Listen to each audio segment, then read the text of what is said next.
Good morning and welcome to our Amsden High Street and Shiloh online service. It is the 14th Sunday after Pentecost, and we are gathered here on this online space to worship together.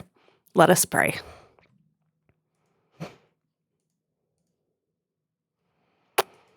Bountiful God, giver of the fruit of the vine, your call to righteous living stirs the heart like the oils of gladness, sweet-smelling frankincense, sandalwood myrrh, and pungent cassia.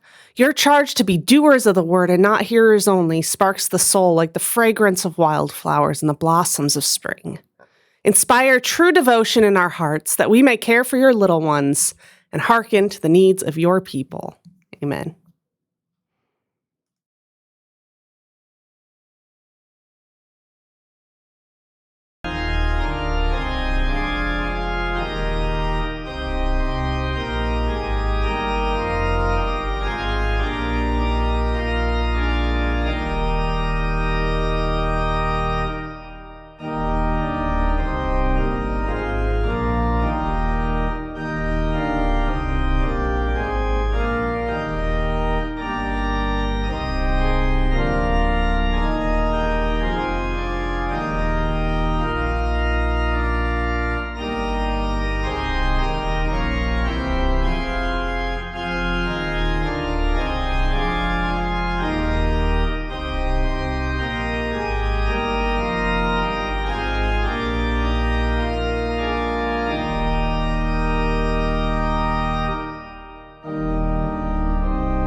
Before we go into our scripture reading for today, I want to just remind everyone that I am currently doing a short series on Revelation, and I have also, in the course of this series, I have encouraged you to go home and read Revelation for yourself because I can only talk about so much here on Sunday mornings. So if you haven't started, I hope you won't give up, because if you read just 2 chapters a day, you can finish by the time we're done with this series. And if you have started, I hope you haven't been scared away yet, because I really think that if you push through and you get to the end, you're going to hear a really great message of hope. So let's move on to today's passage. Now, today's passage is a really fun one. I looked at this passage earlier this week, and I thought to myself, how am I supposed to preach on this? It's going to be a challenge for me, and if you're reading at home, maybe it has been, or maybe it will be a challenge for you as well.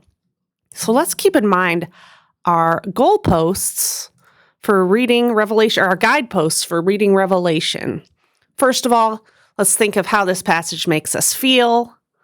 Secondly, let's try to find where God is in the passage and what God is up to. And thirdly, let's try to find the hope. So as I read, you can kind of jot down your answers if you have a notebook or something in front of you, or you can just keep it in your mind. And let's read Revelation 13, 1 through 18. And I saw a beast rising out of the sea, having 10 horns and 7 heads. And on its horns were 10 diadems, and on its heads were blasphemous names. And the beast that I saw was like a leopard, and its feet were like a bear's, and its mouth was like a lion's mouth. And the dragon gave it his power and his throne and his great authority. One of its heads seemed to have received a death blow, but its mortal wound had been healed. In amazement, the whole earth followed the beast. They worshiped the dragon, for he had given his authority to the beast, and they worshiped the beast, saying, "Who is like the beast, and who can fight against it?" The beast was given a mouth uttering haughty and blasphemous words, and it was allowed to exercise authority for 42 months. It opens its mouth to utter blasphemies against God, blaspheming his name and his dwelling, that is, those who dwell in heaven. Also, it was allowed to make war on the saints and to conquer them. It was given authority over every tribe and people and language and nation, and all the inhabitants of the earth will worship it. Everyone whose name has not been written from the foundation of the world in the book of life of the Lamb that was slaughtered. Let anyone who has an ear to listen. If you are to be taken captive, into captivity you go. If you kill with the sword you must be killed. Here is a call for endurance for the saints. Then I saw another beast that rose out of the earth. It had 2 horns like a lamb, and it spoke like a dragon. It exercises all the authority of the first beast on its behalf, and it makes the earth and its inhabitants worship the first beast whose mortal wound had been healed. It performs great signs, even making fire come down from heaven to earth in the sight of all. And by the signs that it is allowed to perform on behalf of the beast, it deceives the inhabitants of the earth, telling them to make an image for the beast that had been wounded by the sword and yet lived. And it was allowed to give breath to the image of the beast, so that even the image of the beast could speak and cause those who would not worship the image of the beast to be killed. It also causes all, both great and small, rich and poor, both free and slave, to be marked on the right hand or on the forehead, so that no one can buy or sell who does not have the mark. That is the name of the beast or the number of its name. This calls for wisdom. Let anyone with understanding calculate the number of the beast, for it is the number of a person. Its number is 666. So how do you preach on that passage? We'll find out, I guess. Now, when I was in college, I took German, and I don't remember very much of it, so don't ask me to speak it. But I remember once I was in German class, and we had this class where we had to translate kind of these popular sayings and idioms. And one of the sayings we were supposed to translate from English into German was the phrase, "It's raining cats and dogs." And it was like this game, and we had to figure out how to say that in German. And I was like, oh, that's not too hard. It's, pardon my German pronunciation, it's been like 10 years. But I put, Es regnet Katzen und Hunde, which is literally translating, it's raining cats and dogs. Well, my answer was wrong, it turns out.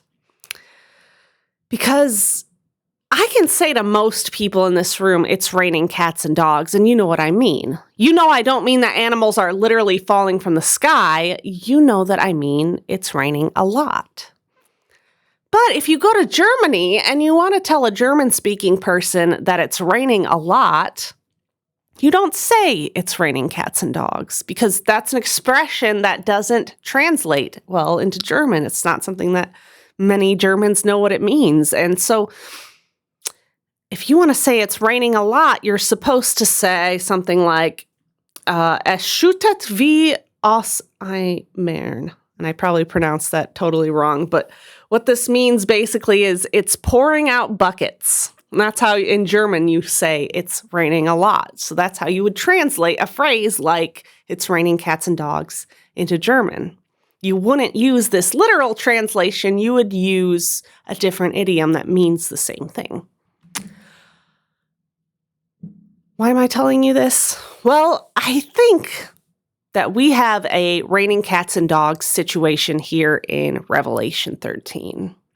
On the surface, this vision that John describes to us, the author of Revelation describes to us, seems incomprehensible. It seems totally weird and freaky. But for the earliest readers of Revelation, things might have made a little bit more sense. If you went to Revelation's earliest readers and you started talking about a beast rising out of the sea, they would immediately know what you were trying to say. It would be like if I started telling you a story about a girl with a red hood walking through the woods to her grandmother's house. You would know that story as soon as I started telling it, and you would know what was going to happen next. For people in John's world, they didn't have a big bad wolf. They had a sea monster. People in the ancient Near East, which is where the Bible was written, they would have known about this ancient legend. It was called the Enuma Elish. This was a legend that came out of Babylon, which Babylon, as we know from our series on Jeremiah, is where the people of Judah had been exiled. So these people were taken away into exile in Babylon, and while they were there, they started hearing this legend called the Enuma Elish. And the Enuma Elish went like this. In Babylon, the chief god was named Marduk. And Marduk, he was the god of storms, and so he rode around on a cloud, and he was associated with thunder and lightning. And this is Marduk. Let me show you on my screen. I think this one's supposed to be Marduk. There was also a goddess in this story, and her name was Tiamat. Now, Tiamat was the goddess of the sea.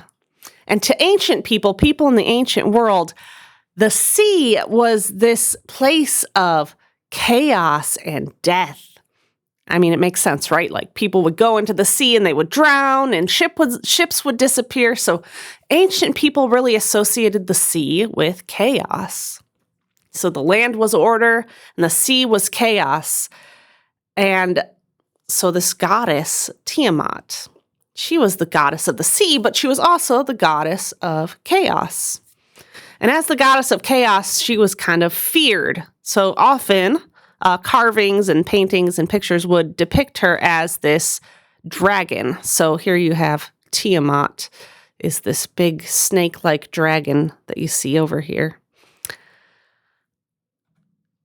Now, you're probably wondering why I'm telling you this, and you will find out. Just hang in there.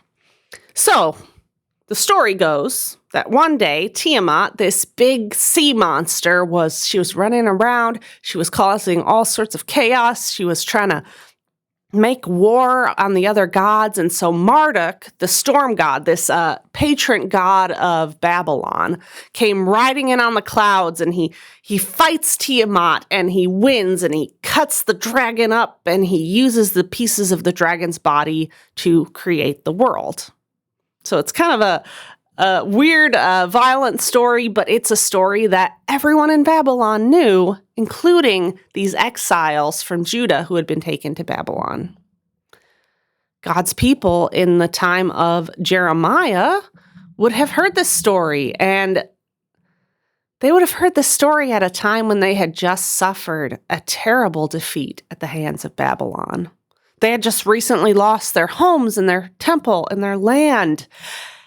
And they would have heard this story about Marduk conquering Tiamat, and they might have thought to themselves, did we back the wrong God? Did our God, the God of Israel, let us down by sending us into exile? Should we have been following Marduk the whole time? Is he the stronger God? But then maybe they read these letters that Jeremiah wrote to them, and they realized, no, even in exile, God is stronger. In fact, God allows these things to happen, and God will one day defeat Babylon. Our God may seem defeated now, but in the end, our God wins. So, having established that, here's what the people of Judah who were in exile did. They stole the Marduk story from the Babylonians, and they changed it a little bit, and they snuck it into the Bible. They kind of sprinkled it into the Bible in these sneaky little ways. So, for instance, let's look at Psalm 74, verse 13. It says, you, and that's referring to God, our God, says, you destroyed the sea by your strength. So it's kind of referring back to that story of Tiamat, the goddess of the sea. It says, you destroyed the sea with your strength. You shattered the heads of the sea monster in the water. In other words, you Babylonians may think that Marduk did all that, but really it was our God. Psalm 29 is another example. If you look at verse 3, it says, "The voice of the Lord is over the waters. The God of glory thunders. The Lord thunders over the mighty waters." And so, again, they stole this poetic imagery from this story of Marduk because they wanted to say, our God is the one who really controls the sea and the waves. Our God is the real powerful one. Our God, the God of Israel and not Marduk. The God of Babylon is not the one who has the victory. Our God controls the storms in the sea, and our God wins in the end. Let's do one more. Psalm 89, verse 9 says, "You rule over the surging sea. When its waves mount up, you still them. You crushed Rahab, which is, Rahab is the Hebrew name for a sea monster that was similar to Tiamat. You crushed Rahab like one of the slain." Now, I can name more examples. If you read through the Bible, you're going to come across these passages from time to time that talk about God killing a sea monster. And you might think to yourself, I don't remember that story from Sunday school. When did God kill a sea monster? I don't remember that. Well, it's not really in the Bible because it was kind of stolen from this story called the Enuma Elish, and this imagery was stolen and used in poetry and kind of sprinkled in as if to say it's like the sneaky subversive reference to the Babylonian story. And they used this and they did this because the people were in exile and they were discouraged and they were afraid and they were losing their faith and they needed to be reminded. They needed to hear, they needed to sing together that our God is the one who rules the winds and the waves. Our God is the one who brings creation out of chaos, and our God is the one who will overthrow Babylon and Babylon's gods and create a new life for Israel. They needed to tell each other that our God wins, but they were living in a foreign land, and they were living under a cruel, tyrannical king, and they had to be a little sneaky about it. So they took the story of Marduk and they changed it just a little, hoping no one would notice, and they put it in their psalms, and they used Babylon's own story against them. They used this story to give themselves hope in a time of exile and to help them see what our God was up to during the exile. They needed to tell each other that God wins. And then, even after exile, they remembered this story and they sang these songs to remind them that our God wins, to remind them that our God defeated Babylon, that our God has the victory in the end, no matter how strong the gods of the enemy might seem. So, the people of Israel and Judah knew this story of God versus the sea monster. And they had used it in times before to subvert evil empires that were oppressing them and crushing them. And why am I telling you all this? Well, let's fast forward to Revelation. Babylon no longer exists because, well, our God won. And Babylon was defeated, and the people of Judah got to go home. But at this time, in the time of Revelation, there is another cruel and brutal empire ruling the world, and that is the empire of Rome. And for Jews and for early Christians, Rome is very bad news. Rome has recently destroyed the temple in Jerusalem. They've persecuted and scattered the church. They've sent John into exile. They've killed several of the early Christian leaders. And it's almost like Babylon all over again. One particularly bad ruler of Rome was Emperor Nero. Nero hated Jews and he hated Christians. And in fact, he hated them so much that he would watch them get eaten by lions for fun in the Colosseum. And he would take Christians and he would light them on fire, and he would use their burning bodies to light up his garden parties. He and his friends would just eat dinner at these parties with these burning bodies lighting the way. And by the time of John and Revelation, Nero was a very feared figure. Now, Nero, thankfully, at this point when Revelation was written, was dead. He had committed suicide. He fell on his own sword because he was being chased. I don't remember the whole story, but he was dead. But people were so afraid of Nero, and his legacy was so impactful that there were rumors all over the ancient world that Nero was still alive, or that Nero was going to come back from the dead, or Nero was going to rise up from the dead, or Nero was faking his own death and he was just going to come back later and stuff like that. And many Christians were afraid of this. So imagine you're John, and imagine you're in exile. And just like the people of Judah in exile in Babylon hundreds of years before, the people of God in the time of Revelation need some hope. They need to know that God wins in the end, and they need to know that God defeats Rome, but you can't just say that kind of stuff out loud, because if Rome hears about it, you might end up dead.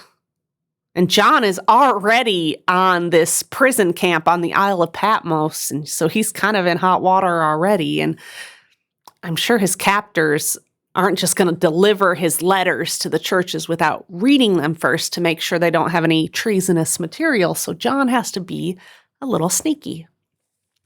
So what does John do?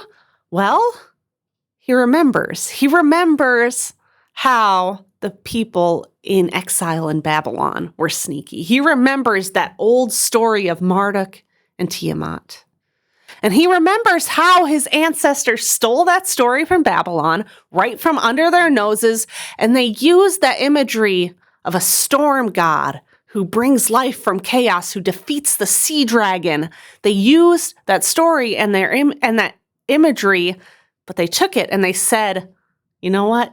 Marduk is not the god of the storms, but our God is the God of the storms. And John remembers how they used that story and how they told each other that story with like a wink and a nod, and that they were able to tell each other through that story that God wins in the end.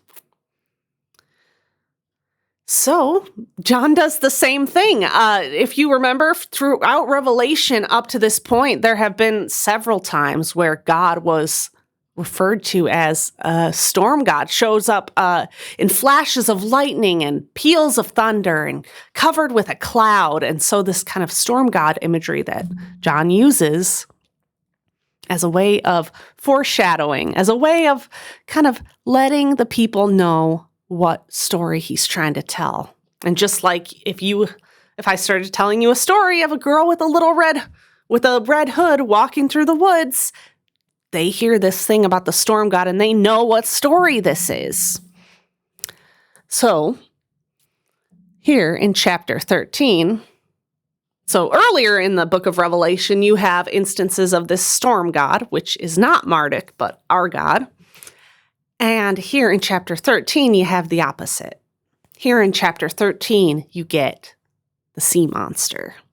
It says, and I saw a beast rising out of the sea, having 7 horns and 7 heads. And then verse 3 is sneaky too. I think verse 3 is supposed to kind of make people think about Nero. It says, one of its heads seemed to have received a death blow, so Nero falling on his sword. But its mortal wound seemed to have been healed. So there's a hark back to these rumors of Nero rising from the dead. And to further confirm this association of the sea monster of Babylon with Rome and Nero, verse 18 says, let anyone with understanding calculate the number of the beast, for it is the number of a person. Its number is 666. Now, I know that's a scary number. I used to work in fast food, and I used to ring people's orders up, and sometimes if people's order came to like $6.66, they would just drive away. And that happened a lot more than you would think. So I know people are kind of scared of this number, but let's look at it and see what it means, what it might mean to John. Now, in Hebrew, there's a practice called gematria, which is this complicated system of using numbers as a code to represent words and letters. And if you use gematria to translate 666, one of the things you can get from this calculation is Nero Caesar. I can't confirm all the math on that because I don't really understand gematria. I'm going to be honest, it confuses me, but I can confirm the letters and that those letters read Neron Caesar. So a lot of scholars, and I tend to agree with them, believe that this number 666 is not this big scary number that's like haunted, and if you get a hamburger and it costs $6.66, you need to drive away, but it's this number that's supposed to make Hebrew speakers understand that this is about Nero, and Roman speakers just be like, what? I don't know what's going on. So John's readers, they would have gotten this letter, and they would have seen this story about a beast rising up out of the sea, and they would have known what story it was. They would have thought about the time when our God defeated Babylon. They would have thought about the time when God's people found hope in difficult times by turning Babylon's own story against them. And they would have been able to figure out that 666 translates to Nero Caesar, and they would have known that the message here is, don't be afraid of Nero rising from the dead. Nero is just a farce of our Christ who really, truly rose from the dead and really, truly controls the winds and the waves and really, truly will win in the end. But they would have gotten all this, and then the Romans reading this letter, well, it would have been like telling a German-speaking person that it's raining cats and dogs. They wouldn't have understood, so it's perfect because John can sneak this letter to the churches without it being censored by Rome. Now, that was a lot of explanation, I know, and unless you have done a lot of research on Revelation and you have a Bible commentary next to you, you might read today's passage and be just as confused as the Romans were. Unless you have a Bible commentary by your side explaining like ancient Near Eastern culture, it might be hard to comprehend this story logically. We might not know that the sea monster was a representative of chaos and death and that it represents Rome and Nero. And we might not know that when Revelation talks about God being surrounded by thunder and lightning, that it's supposed to be this knock on Marduk, the storm god, and supposed to be saying, forget Marduk, our God's stronger. And we might not know all that. You know, it's a raining cats and dogs scenario. It doesn't translate logically. But even though it doesn't translate logically, I think it does translate emotionally. And there's that first guidepost. We've gone through all this explanation, and you might be feeling lost right now, but where's the guidepost? How does this make us feel? And I think this passage translates perfectly when it comes to emotions. It says, I saw a beast rising out of the sea, having 10 horns and 7 heads, and the beast that I saw was like a leopard, and its feet were like a bear's, and its mouth was like a lion's mouth. Without even looking at a Bible commentary, you might not get this logically, but you get it emotionally, don't you? This is supposed to be scary stuff.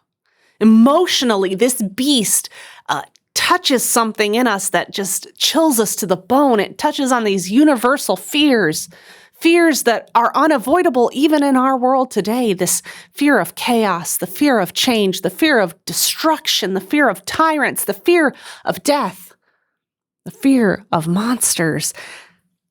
And today we might not talk about sea dragons coming out of the sea to threaten the world with chaos, but we have them.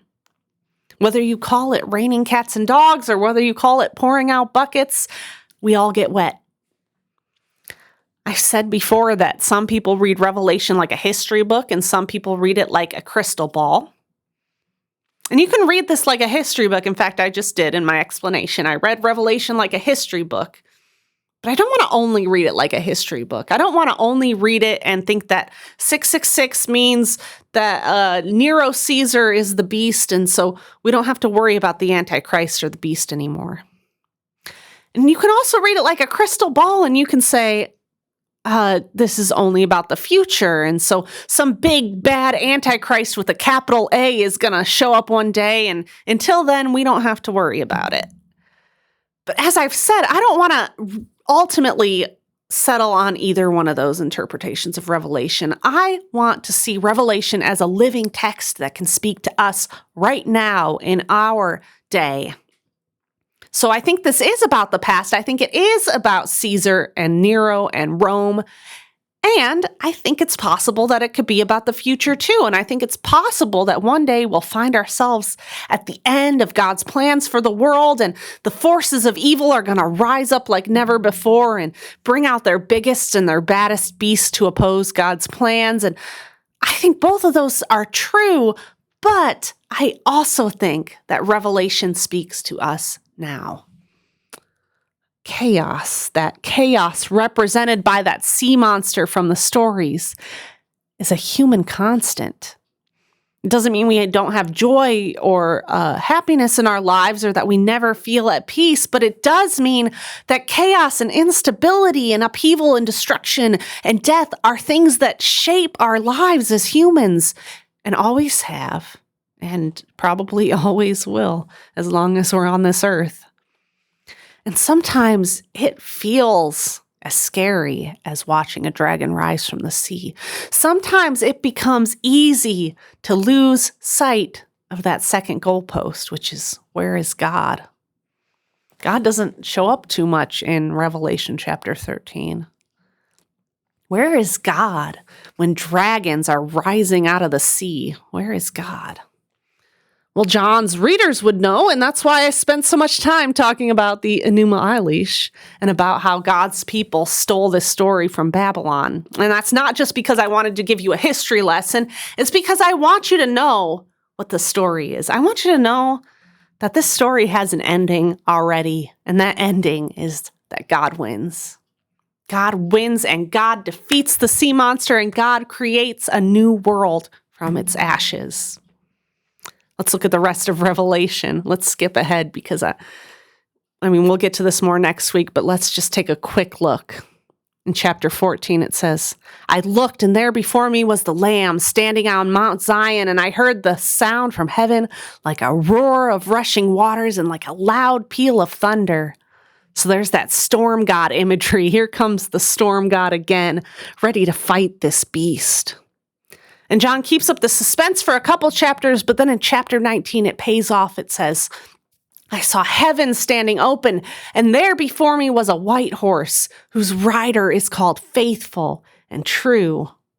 And I saw the beast, that sea monster from all the old stories, that beast, that source of death and chaos and evil. I saw that beast rise with all the kings of the earth and their armies, and they gathered together to wage war against the rider on the horse and his army.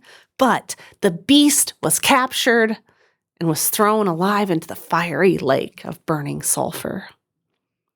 The early readers of Revelation, the ones who knew the story of the storm god versus the sea monster, they would have known exactly what God was up to in Revelation 13. They would have known that God is mounting God's horse for battle. God is getting ready to win this thing. And finally, after some wrapping up for those who have stuck through the journey of Revelation, we come to that final goalpost.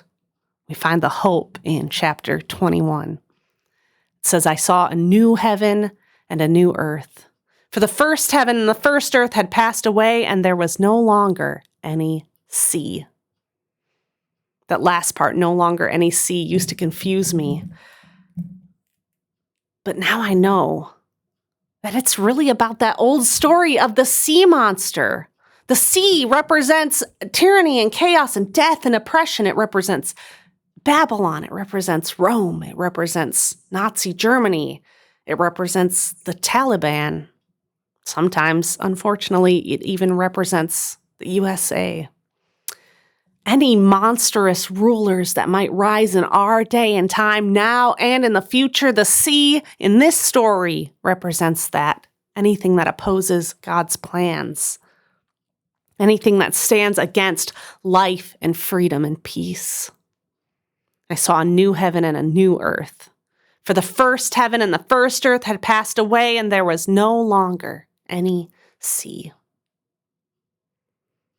So when you're faced with the brokenness of this world, when it feels like the waters of chaos are drowning you, when it feels like sea monsters are trying to drag you down to the depths, when you can't keep your head above water long enough to be able to see what God is up to, remember this story. Remember this story of the storm god versus the sea monster. But know, this is important, know that the storm god is not Marduk. It's not Babylon, it's not Rome, it's not anyone who claims to have power on this earth. That God is our God, who is the God of the storm and also the God of the calm after the storm, the God of might and power, but also the God of love.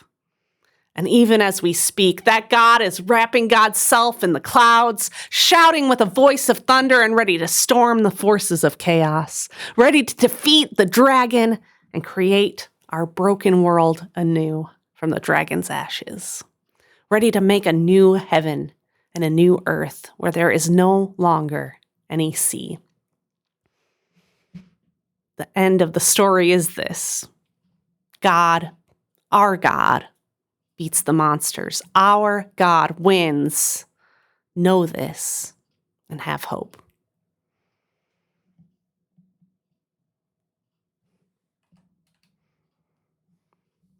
Will you pray with me the Lord's Prayer? Our Father, who art in heaven, hallowed be thy name. Thy kingdom come, thy will be done on earth as it is in heaven. And give us this day our daily bread. And forgive us our trespasses as we forgive those who trespass against us. And lead us not into temptation, but deliver us from evil. For thine is the kingdom and the power and the glory forever and ever. Amen. As you go forth this week, know that any monsters you face in this world, God is stronger, and God will win in the end. Go in hope and go in perfect peace.